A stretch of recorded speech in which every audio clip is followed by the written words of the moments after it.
selamat beribadah bagi warga jemaat wilayah Kabupaten Satu dan Gunung Sari. Biarlah perjumpaan kita dalam kebaktian minggu ini semakin mempererat persekutuan kita.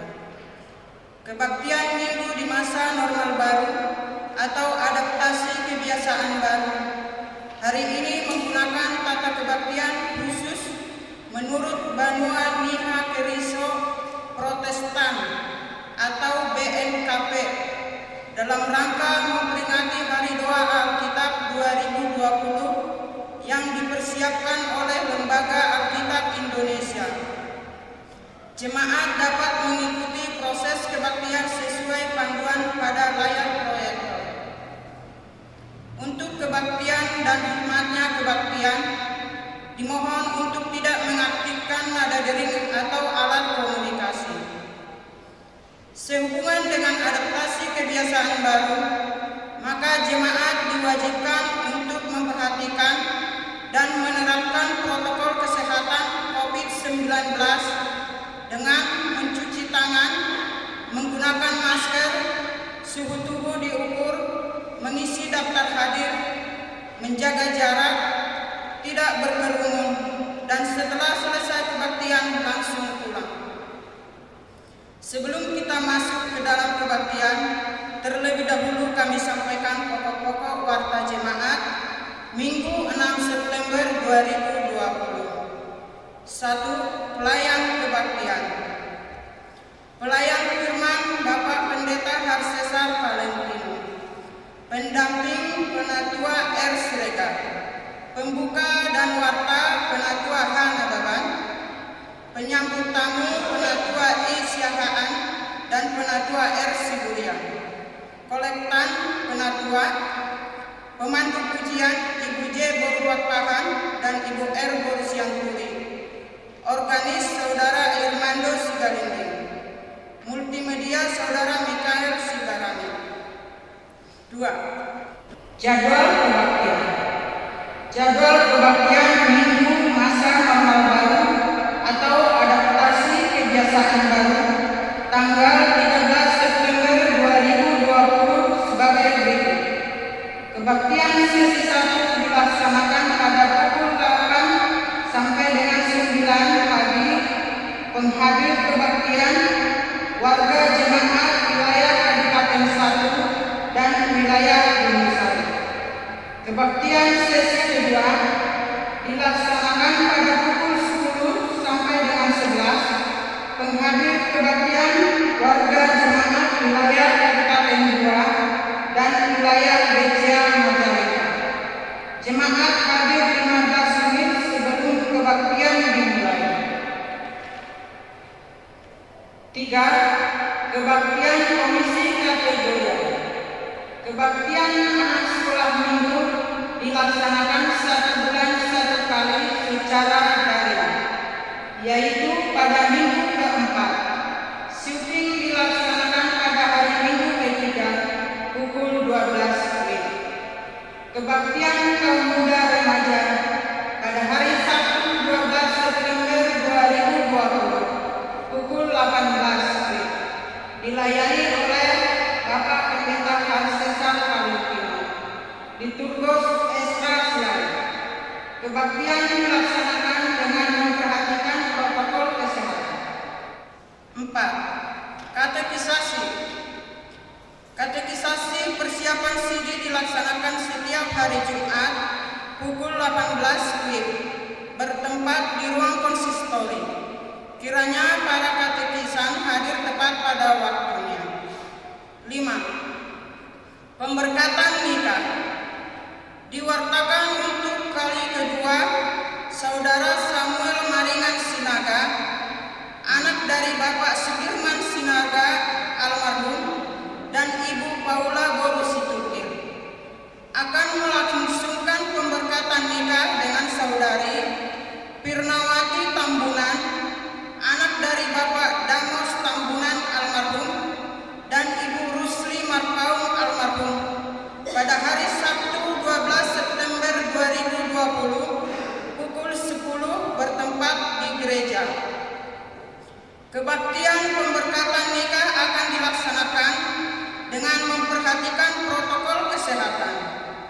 Terkait dengan pemberkatan tersebut, Majelis Jemaat mengundang calon mempelai dan orang tua untuk hadir dalam persiapan dan percakapan yang akan dilaksanakan pada hari Jumat, tanggal 11 September 2020 pukul 19 WIB bertempat di konsistori. 6. Database Jemaat. BPP Sinode GKP bekerjasama dengan Universitas Kristen Maranatha dan jemaat-jemaat GKP se-sinodal sedang melaksanakan program pembuatan database jemaat yang pengelolaannya dikelola oleh tim implementasi database, yaitu BPP Sinode GKP, Universitas Kristen Maranatha, jemaat-jemaat GKP. Terkait program tersebut, Majelis Jemaat menghimbau dan memohon agar masing-masing keluarga jemaat GKP Kadipaten dapat menyerahkan fotokopi kartu keluarga kepada Majelis Jemaat atau penatua yang ada di wilayah masing-masing, sekaligus menyerahkan formulir pendataan ulang warga jemaat GKP Kadipaten atau bagi yang belum menyerahkan.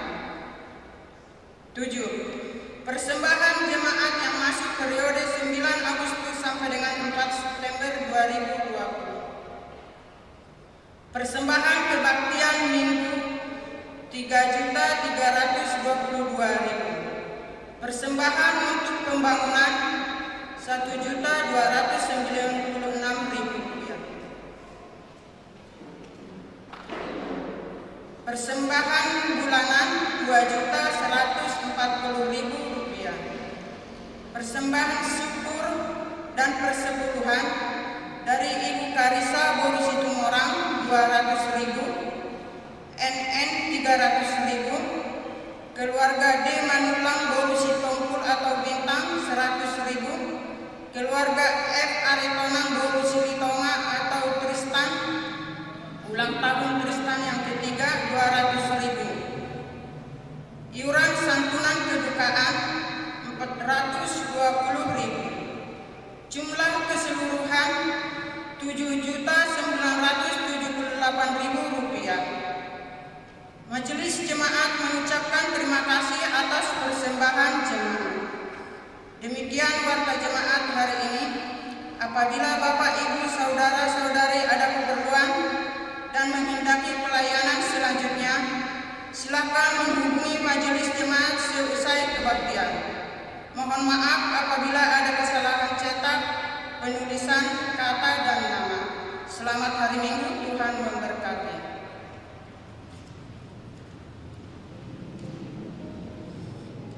Jemaat yang dikasihi Tuhan, sebelum kita mulai ibadah kita, mari kita bersaat teduh.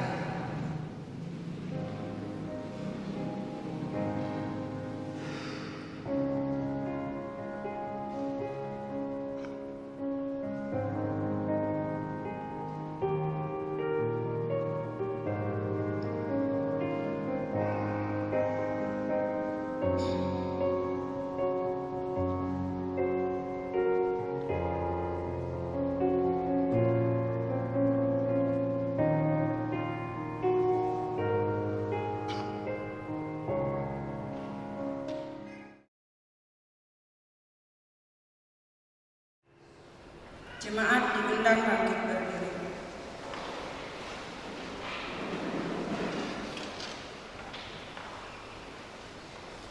Jemaat yang dikasihi Tuhan, selamat datang beribadah kepada Tuhan. Salam damai sejahtera bagi saudara-saudara sekalian. Ya Ahui. Ya Ahui. Tuhan Allah beserta saudara-saudara.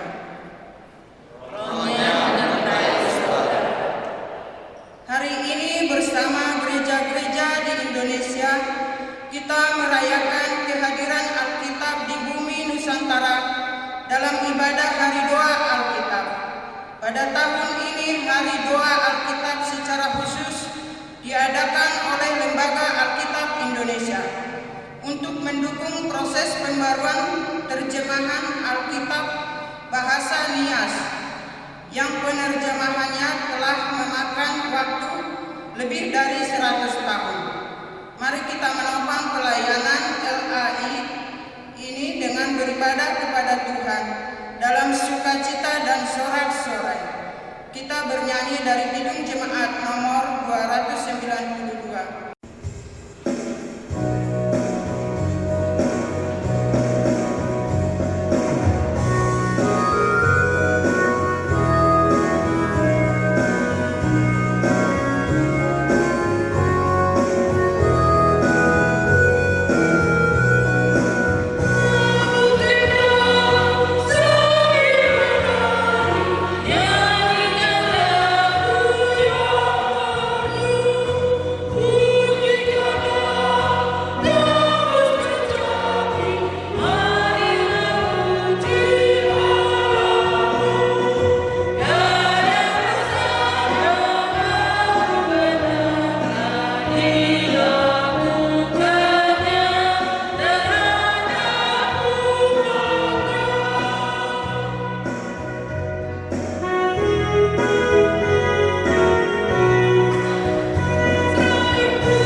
Jemaat Tuhan, marilah kita mengarahkan seluruh kehidupan kita dalam persekutuan dengan Tuhan.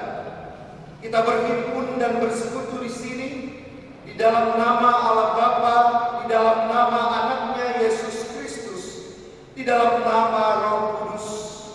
Pertolongan kita hanya ada di dalam nama Allah yang menciptakan langit dan bumi. Amin. Aku melihat Tuhan duduk di atas tahta yang tinggi dan menjulang, dan ujung jubahnya memenuhi bait suci. Para serafim berdiri di sebelah atasnya, dan mereka berseru seorang kepada seorang, katanya, Kudus, kudus, kuduslah Tuhan semesta Allah, seluruh bumi penuh kemuliaan-Nya.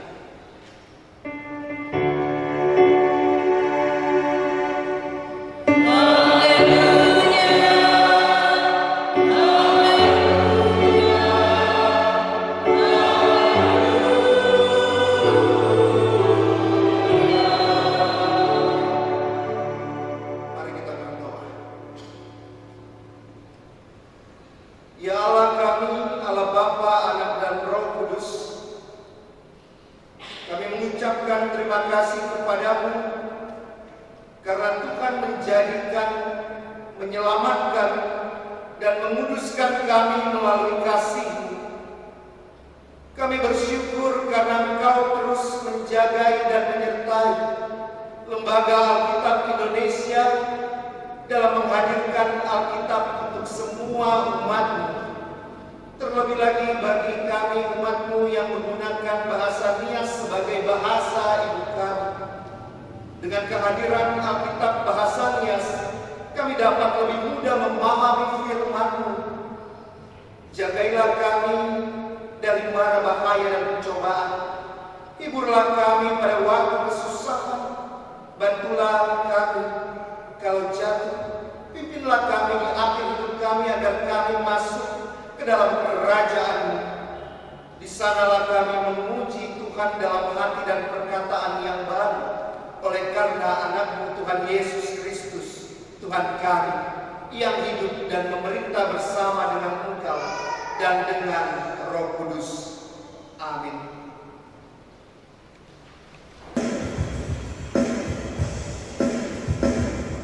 Bersyukur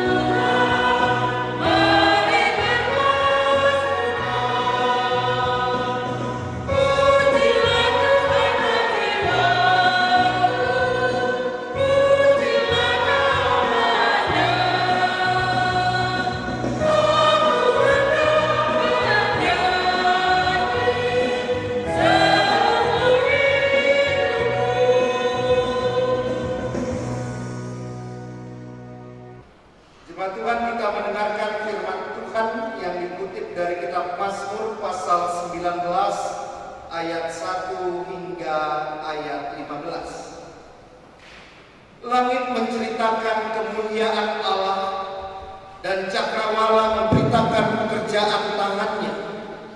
Hari meneruskan berita itu kepada hari, dan malam menyampaikan pengetahuan itu kepada malam. Tidak ada berita dan tidak ada kata, suara mereka tidak terdengar, tetapi gema mereka terpencar ke seluruh dunia, dan perkataan mereka sampai ke ujung bumi. Ia memasang kemah di langit untuk matahari, yang keluar bagaikan pengantin laki-laki yang keluar dari kamarnya. Irang bagaikan pahlawan yang hendak melakukan perjalanannya. Dari ujung langit ia terbit, dan ia beredar sampai ke ujung yang lain. Tidak ada yang terlindung dari panas sinarnya. Taurat Tuhan itu sempurna, menyegarkan jiwa. Peraturan Tuhan itu teguh, memberikan hikmat kepada orang yang tak berpengalaman. Titah Tuhan itu tepat, menyukakan hati. Perintah Tuhan itu murni, membuat mata bercahaya. Takut akan Tuhan itu suci, tetap ada untuk selamanya. Hukum-hukum Tuhan itu benar, adil semuanya. Lebih indah daripada emas, bahkan daripada banyak emas tua, dan lebih manis daripada madu, bahkan daripada madu tetesan dari sarang lebah. Lagi pula hamba-Mu diperingatkan oleh semuanya itu, dan orang yang berpegang padanya mendapat upah yang besar. Siapakah yang dapat mengetahui kesesatan? Bebaskanlah aku dari apa yang tidak kusadari.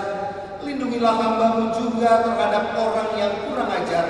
Janganlah mereka menguasai aku, maka aku menjadi tak bercela dan bebas dari pelanggaran besar. Mudah-mudahan Engkau berkenan akan ucapan mulutku dan renungan hatiku, ya Tuhan, gunung batuku dan penebusku. Demikianlah firman Tuhan.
Saudara-saudara, jika kita berkata bahwa kita tidak berdosa, maka kita menipu diri kita sendiri dan kebenaran tidak ada di dalam kita. Jika kita mengaku dosa, maka Ia adalah setia dan adil. Ia mengampuni segala dosa kita dan menyucikan kita dari segala kejahatan kita. Sebab itu marilah kita dengan penuh kerendahan hati menghadap Tuhan, mengaku dosa-dosa kita. Jemaat diundang berdiri.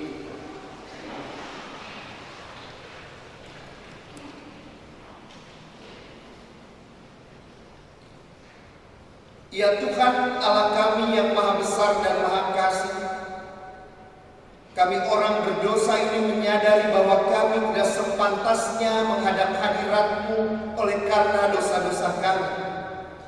Kami sering melanggar titah-Mu baik dalam pikiran maupun dalam ucapan dan perilaku kami setiap hari.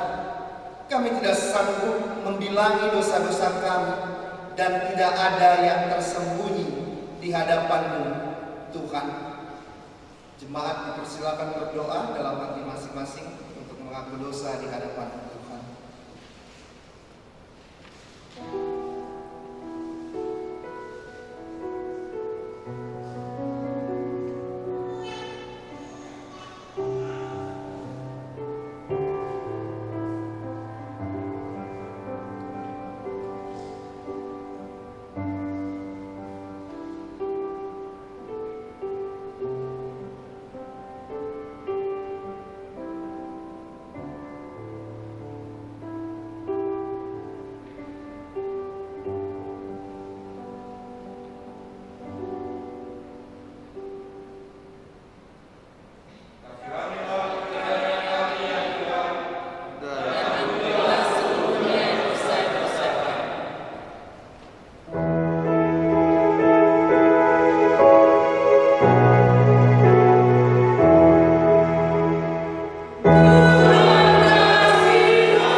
Demikianlah firman Tuhan, aku telah menghapus segala dosa pemberontakanmu, seperti kabut diterbangkan angin dan segala dosamu seperti awan yang tertiup. Kembalilah kepadaku sebab aku telah menebus engkau, kemuliaan bagi Allah di tempat yang maha tinggi.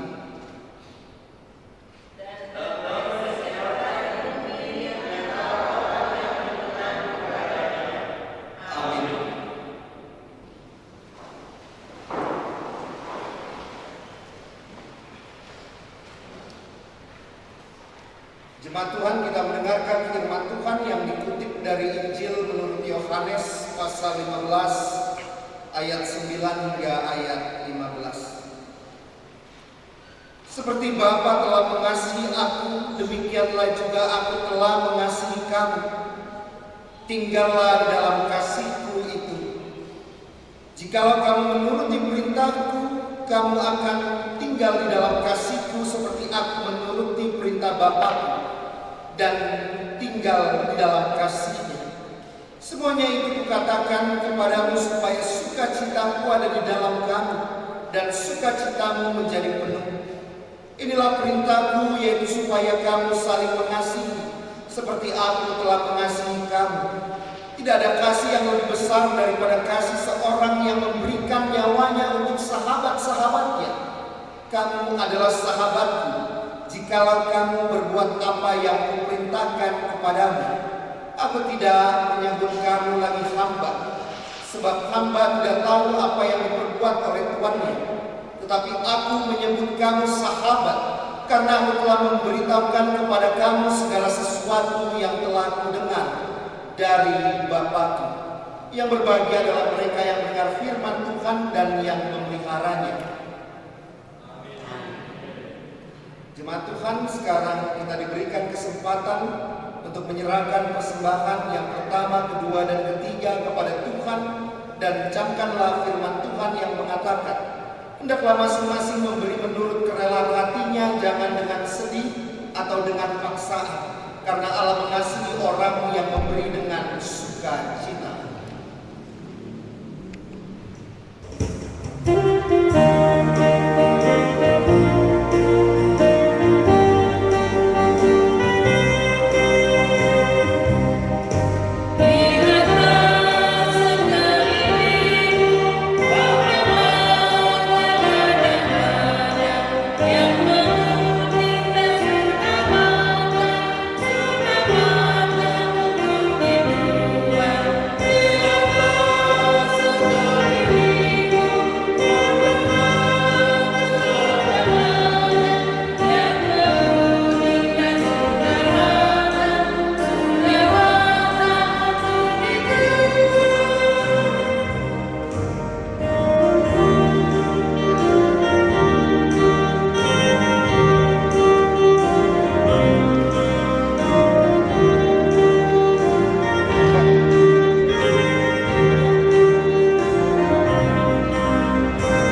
Jemaat Tuhan, mari kita berdoa.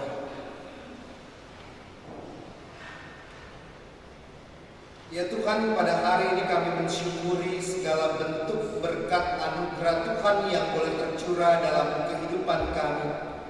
Kami mensyukuri untuk setiap kehidupan yang Tuhan percayakan kepada kami. Dan sebagai bentuk rasa syukur kami menyerahkan persembahan kami pada saat ini.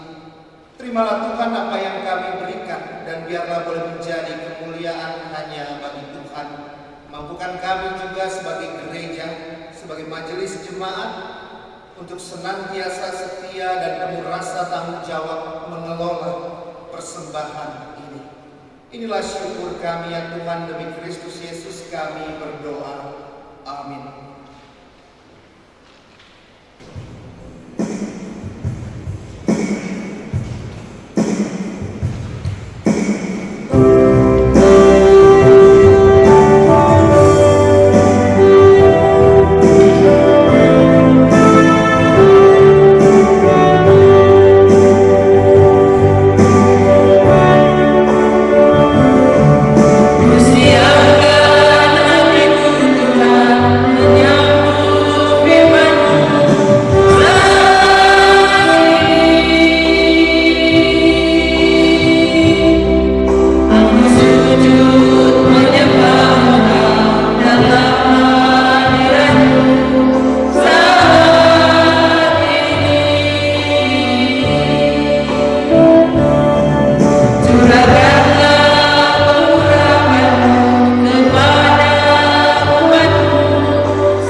Jemaat Tuhan, kita akan merenungkan sabda Tuhan. Kita persiapkan pembacaan Alkitab Yohanes pasal 15 ayat 14 hingga ayat 15. 2 ayat. Yohanes pasal 15 ayat 14 hingga ayat 15.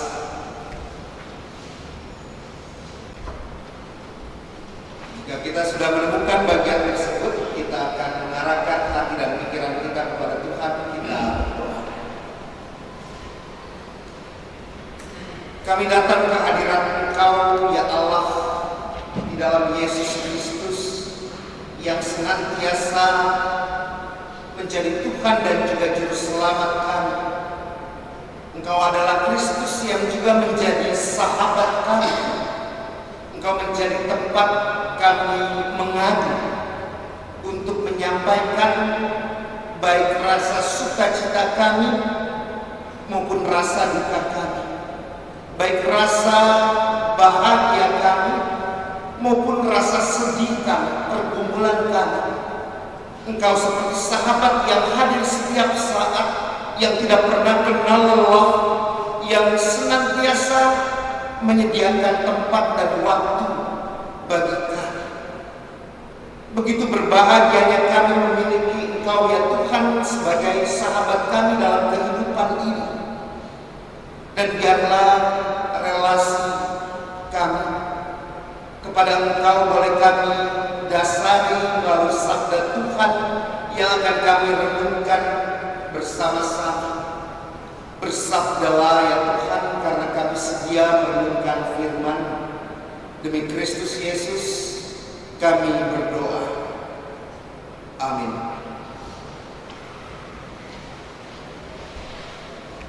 Yohanes pasal 15 ayat 14 dan ayat 15 saya akan membacakannya bagi kita semua. Beginilah Injil Yesus Kristus. Kamu adalah sahabat jikalau kamu berbuat apa yang kuperintahkan kepadamu. Aku tidak menyebut kamu lagi hamba, sebab hamba tidak tahu apa yang diperbuat oleh tuannya. Tetapi aku menyebut kamu sahabat karena aku telah memberitahukan kepada kamu segala sesuatu yang telah didengar dari Bapa-Ku. Yang berbahagialah kita yang membaca merenungkan sabda Tuhan, terlebih lagi memeliharanya dalam kehidupan kita. Terpujilah Tuhan, haleluya. Selamat pagi Bapak Ibu Saudara. Apa kabar? Bapak Ibu Saudara, sebuah potret kelihatan kebaca. Kebaca ya. Apa bacaannya? Agape dan Eros. Bapak Ibu Saudara, ini adalah sebuah buku. Agape dan Eros itu judul bukunya. Siapa yang mengarang? Yang mengarang seorang teolog asal Swedia. Bapak Ibu Saudara tahu Eros itu apa?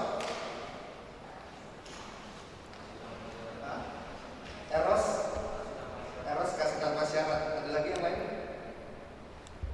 Ada yang tahu? Anak katekisasi ada? Apa ringka Eros itu? Hah? Eros itu apa? Eros itu kasih antara laki-laki dan perempuan dalam ikatan suami istri.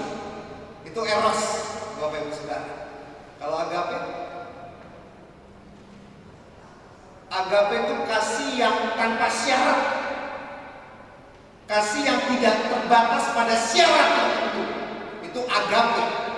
Bapak Ibu Saudara, teolog Swedia ini dia menulis sebuah buku judulnya Agape dan Eros.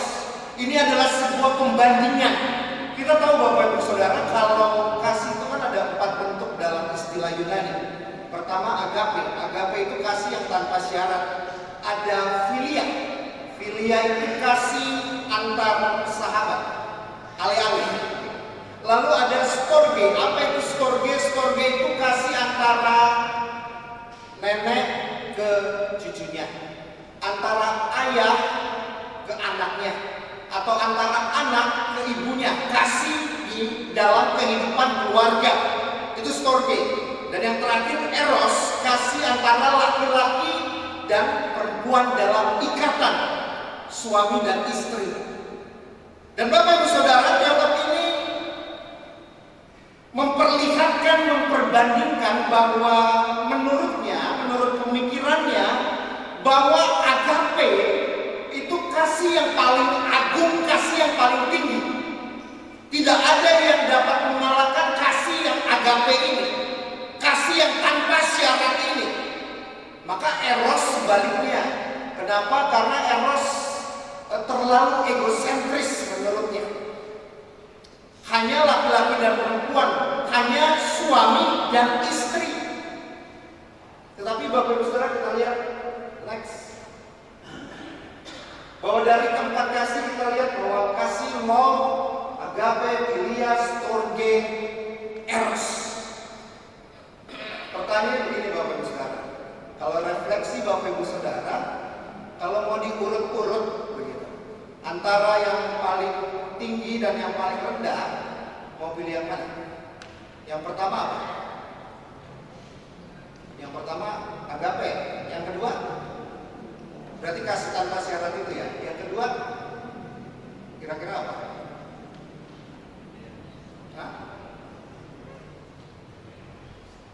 Kalau Pak Siska eros yang kedua, suami dan istri. Berarti betapa mencintainya Siska ya. Eros, boleh yang ketiga apa? Storge, yang terakhir baru alih-alih. Teman yang terakhir. Bapak Ibu Saudara, itu yang terkadang ada di pikiran kita. Bahwa filia itu yang paling tinggi, paling agung, paling hebat. Dan seringkali kalau hari ini Pak Siska bilang eros nomor 2. Biasanya dalam pemikiran orang itu eros yang paling bawah. Ngomongin eros itu tabu. Padahal itu juga anugerah yang Tuhan berikan dalam kehidupan ikatan pernikahan. Itu anugerah Bapak Ibu Saudara. Bukan sesuatu yang tabu jika ada dalam konteks ikatan suami dan istri. Dan Bapak Ibu Saudara, justru pada pembacaan Alkitab kita pada kali ini, Yesus justru memecahkan mitos itu. Bahwa agape paling tinggi ternyata tidak, Bapak Ibu Saudara. Kalau kasih ada 4 bentuk, dasarnya 1, kasih. Mana yang lebih tinggi? Tidak ada yang lebih tinggi, tidak ada yang lebih rendah. Kenapa? Karena kasih dalam 4 bentuk ini istimewa di setiap masing-masing perannya, di setiap masing-masing fungsinya. Jadi bukan berbentuk hierarki 1 sampai 4, tidak. Tetapi setara, mau apapun bentuknya, dia tetap kasih dimensinya yang berbeda. Dan bahkan dalam Injil Yohanes, Yesus mengatakan Bapak Ibu Saudara, tidak ada kasih yang lebih besar, tidak ada kasih yang lebih besar daripada kasih seorang yang memberikan nyawanya untuk sahabat-sahabatnya. Berarti kan filia Bapak Ibu Saudara. Kalau berbicara perkataan Yesus dalam teks Injil Yohanes yang menjadi perenungan kita, ini yang paling besar dalam konteks sekali lagi Injil Yohanes, justru filia paling besar. Kasih kepada sahabat, kasih sahabat yang siap kehilangan nyawanya demi sahabat yang lain. Karakter sahabat kan gitu Bapak Ibu Saudara. Dia hadir bukan hanya di saat kita senang, tetapi di saat susah sedih. Dia hadir bukan hanya di saat kita mungkin tidak ada uang. Kalau lagi bokeh, kalau dia tetap hadir menemani Bapak Ibu Saudara, itu sahabat. Dan Yesus dalam teks ini menegaskan, kita kan seringkali mengatakan saya hamba Tuhan, saya hamba Allah.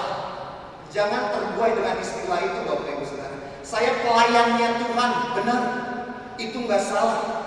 Tetapi justru dalam teks ini Yesus menaikkan status kita. Bukan lagi hamba, bukan lagi budak, bukan lagi kacung, tetapi engkau adalah sahabatku. Kenapa? Karena Yesus hadir dalam setiap aspek kehidupan kita, di dalam keadaan apapun. Itu sahabat Bapak Ibu Saudara.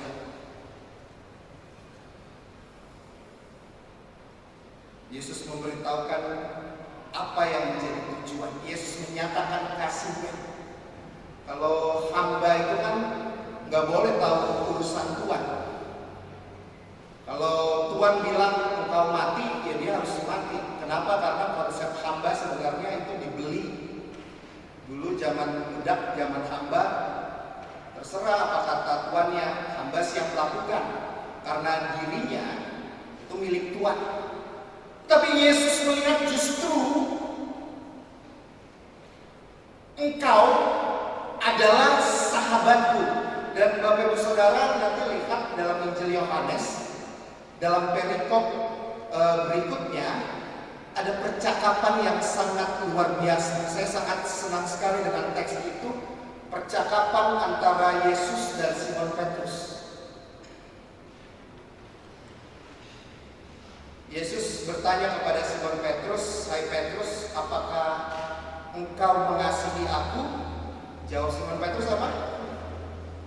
"Ya Tuhan, aku mengasihi engkau." Dalam bahasa Yunaninya, Yesus menjawab, "Apakah engkau filia kepadaku? Apakah engkau mengasihiku tanpa syarat?" Simon Petrus jawabnya apa? "Enggak Tuhan, aku enggak mau hanya mengasihi engkau tanpa syarat, tapi aku mau mengasihi engkau engkau sebagai sahabat. Karena Petrus tahu Yesus mengatakan tidak ada kasih yang lebih besar daripada kasih seorang yang sahabat yang kehilangan nyawanya dari sahabat yang lainnya. Artinya apa Bapak Ibu Saudara? Dalam kehidupan kita, dalam panggilan kita, dalam kehidupan ini, Yesus sekali lagi hadir. Itulah sahabat. Yesus hadir dimanapun dan kapanpun dan kepada siapapun, seperti selayaknya sahabat. Sahabat kan gitu Bapak Ibu Saudara. Ini konon ya, benar atau tidak? Contoh bapak-bapak atau ibu-ibu ada masalah, sebelum cerita ke suami atau ke istrinya, pasti cerita ke sahabatnya duluan. Bener gak? Ntar masalahnya udah besar, baru ngadu ke suami atau ke istri. Begitu juga coba perhatikan anak-anak Bapak Ibu Saudara, yang pemuda dan remaja.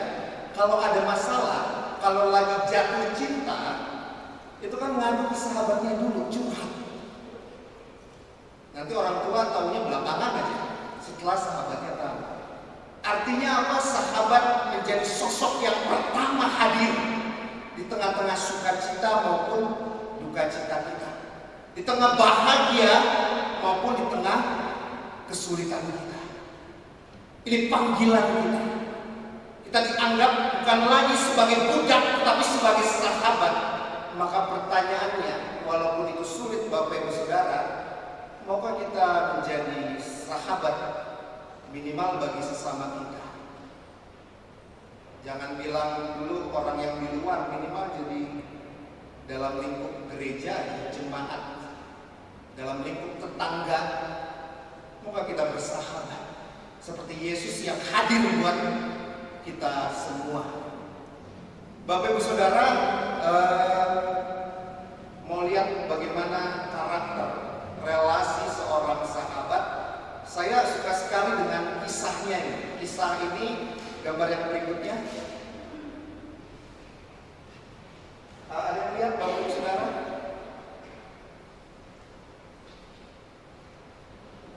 Ada berapa orang? Ada dua ya.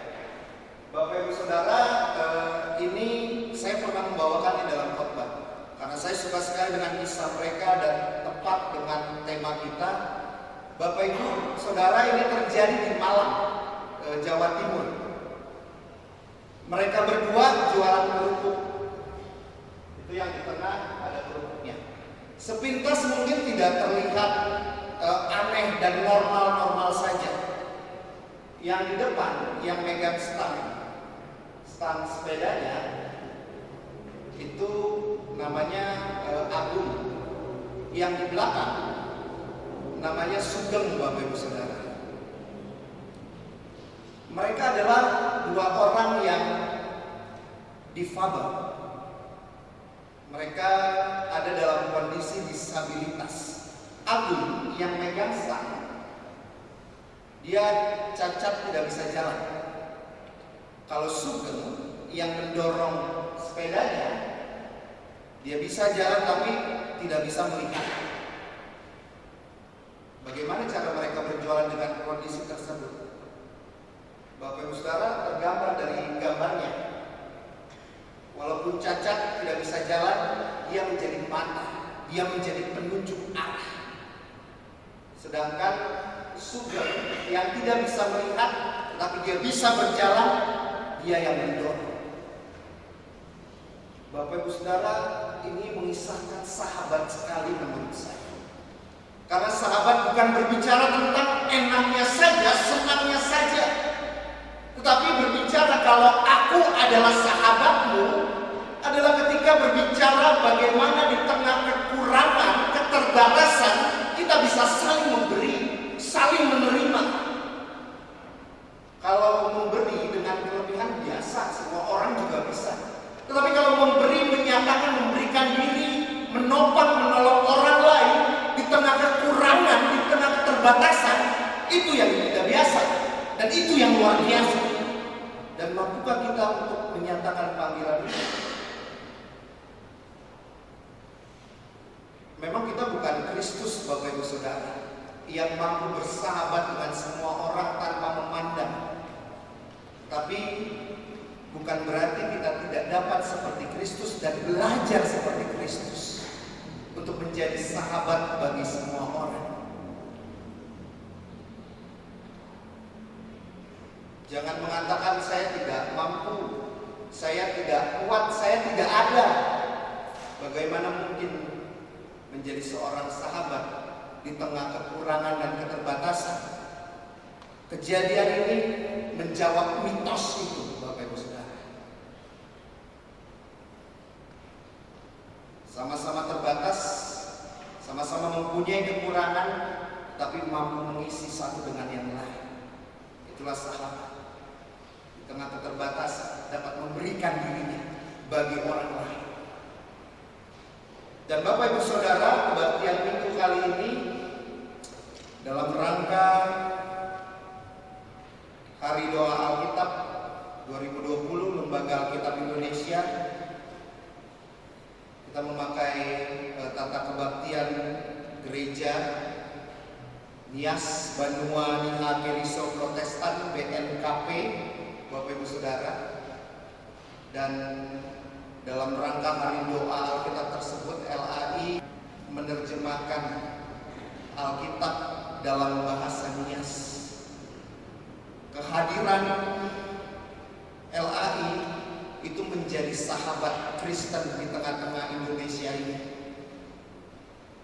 Mungkin kalau nggak ada LAI, kita perlu belajar, Bapak Ibu Saudara. Alkitab itu ada dua bagian, Perjanjian Lama, Perjanjian Baru.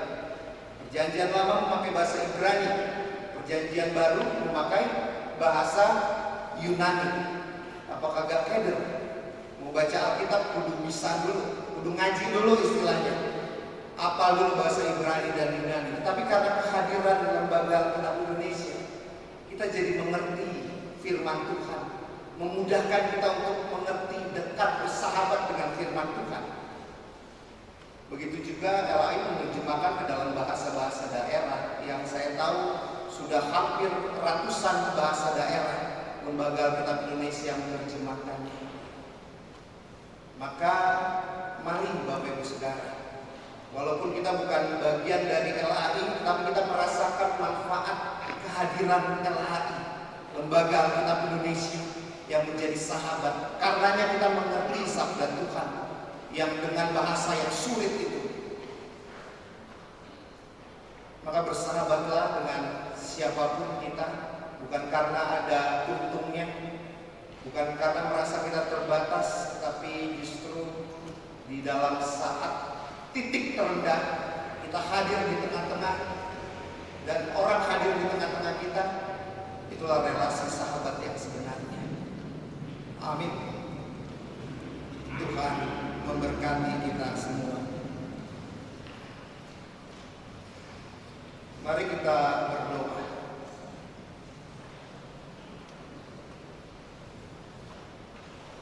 Ya Tuhan, terima kasih kehadiran Engkau melalui Kristus Yesus yang melihat kami bukan sebagai budak lagi, bukan sebagai hamba lagi, tetapi sebagai sahabat.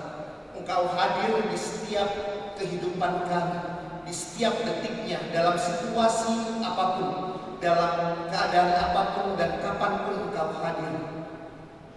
Dan mampukan kami ya Tuhan untuk menjadi sahabat bagi sesama kami. Walaupun kami menyadari kami begitu terbatas, seringkali kami tidak mampu untuk hadir bagi orang lain di tengah-tengah kesulitan mereka. Tetapi kami mau belajar ya Tuhan, di tengah keterbatasan kami, di tengah kekurangan kami boleh menjadi sinar bagi sesama kami. Inilah doa kami Tuhan, mampukan kami untuk menyatakan melakukan sabda Tuhan dalam kehidupan ini. Amin.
Tuhan, pada hari ini, di hari yang kudus ini, kami datang ke hadirat Tuhan. Kami membawa syafaat kami kepada Tuhan. Kami berdoa ya Tuhan bagi jemaat Tuhan, Bapak, Ibu, Saudara-saudari dan anak terkasih kami yang dalam bergumul dengan fisiknya, namun tidak hanya fisik tetapi juga bergumul dengan mental, psikis, pikiran dan batinnya. Tuhan kiranya boleh menjadi Tuhan dan sahabat bagi mereka, hadir di tengah-tengah kesesakan dan pergumulan permasalahan mereka. Dan biarlah Tuhan boleh memberikan pendampingan, bahkan pemulihan, bahkan kesembuhan bagi mereka, bagi orang-orang yang kami kasihi. Tuhan juga berkati sertai keluarga. Ketika ada anggota keluarga yang bergumul, kiranya keluarga boleh hadir mendampingi mereka dengan penuh ketulusan, penuh kesetiaan, tidak kenal lelah. Biarlah kehadiran keluarga boleh menjadi tangan Tuhan yang menggapai Bapak, Ibu, Saudara-saudari dan anak terkasih kami di tengah-tengah pergumulan mereka. Ya Tuhan, pada hari ini kami juga ingin berdoa bagi Bapak, Ibu, Saudara-saudari dan anak terkasih kami. Kami berdoa bagi anak terkasih kami, Tristan Aritonang, yang dalam sepekan ini Tuhan menambahkan usia 1 tahun kepercayaan kehidupan yang Tuhan terus berikan kepada mereka. Biarlah Tuhan memberkati, menyertai, memberikan mereka berkat yang cukup, tidak lebih, tidak kurang. Dan biarlah menjadi doa dan harapan mereka di tengah-tengah rasa sukacita dan syukurnya. Boleh Tuhan dengarkan, bahkan boleh Tuhan genapi. Ya Tuhan, kami juga yang berdoa bagi Saudara Samuel Maringan Sinaga dan Saudari Pirnawati Tambunan yang tanggal 12 September yang akan datang akan melangsungkan pemberkatan nikah. Kiranya Tuhan boleh memberkati mereka, saudara-saudari terkasih kami, bahkan boleh memberkati kedua belah pihak keluarga. Tuhan menyertai segala persiapan yang dilakukan sehingga tepat pada waktunya mereka boleh mengucapkan, mengikrarkan janji setiap pernikahan di hadapan Tuhan dan di hadapan jemaat Tuhan. Kami juga yang berdoa ya Tuhan bagi Ibu Karissa Borusitumorang, keluarga Bapak Demanulang Borusitonggul, di dalam setiap kehidupan mereka Tuhan telah memberikan berkat anugerah sehingga mereka boleh menerimanya, dan pada hari ini mereka mengungkapkan rasa syukur mereka kepada Tuhan melalui gereja Tuhan. Biarlah Tuhan menerima persembahan mereka dan biarlah boleh menjadi kemuliaan hanya bagi Tuhan.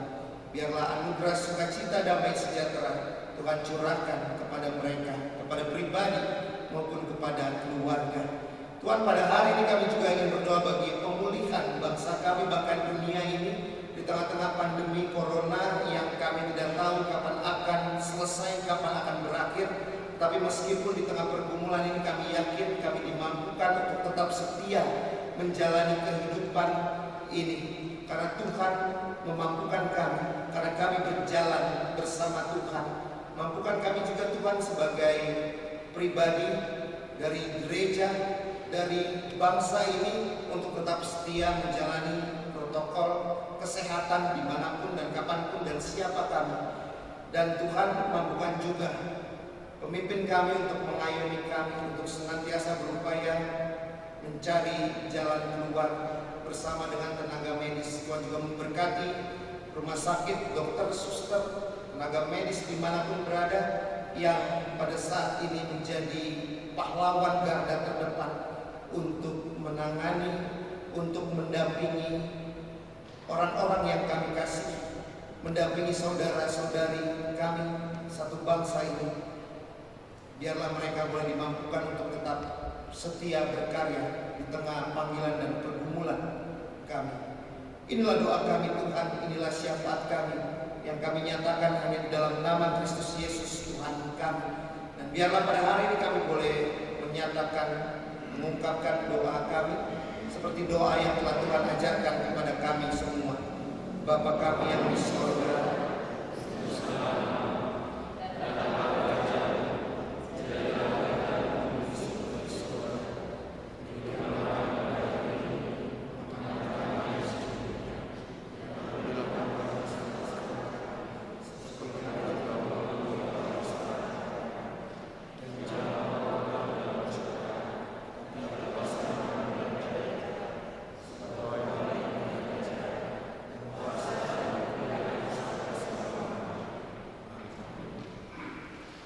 Jemaat dipersilakan untuk berdiri.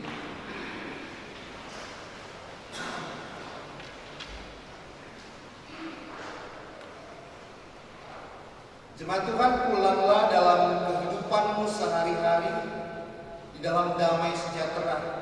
Jadilah saksi Kristus dimanapun saudara berada, dan kini terimalah berkat Tuhan. Tuhan memberkati engkau dan melindungi engkau. Tuhan menyinari engkau dengan wajah-Nya dan memberi engkau kasih karunia. Tuhan menghadapkan wajah-Nya kepadamu dan memberi engkau damai sejahtera. Amin.